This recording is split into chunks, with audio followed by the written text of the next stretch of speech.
Good morning, ladies and gentlemen. Welcome back to day 5 of 30 days. ഇന്ന് രാവിലെ എണീച്ചപ്പോൾ വലിയ positive energy ഒന്നും ഉണ്ടായില്ല. Because I M having A body pain, throat pain. May be നാളെ മതിയൊക്കെ പനിക്കുമായിരിക്കും. So morning sessions ഞാൻ cut ചെയ്തു. And I M having A very busy day. Because ഇന്ന് എനിക്കൊരു സെമിനാറും നാളെ എനിക്കൊരു എക്സാം ഉണ്ട്. സോ ഒബിയസ്ലി ചെയ്യാനുള്ളത് എന്താ? പഠിക്കുക. സെമിനാർ ഉള്ളതുകൊണ്ട് തന്നെ ഉച്ചക്കത്തെ സെഷൻ കട്ട് ചെയ്യാൻ കഴിയില്ല. So I went for the class. First session pharmacology. And the good news is ഇന്ന് ലാസ്റ്റ് തിയറി ക്ലാസ് ആയിരുന്നു. അതിനർത്ഥം എന്താ? സെക്കൻഡ് ഇയർ എൻ്റെ ചെയ്യാൻ പോവാണ്. University exam is on the way.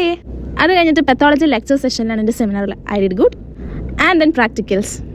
Sir നമുക്ക് വിൽംസ് ട്യൂമറിൻ്റെ സ്ലൈഡ് കാണിച്ചു തന്നു.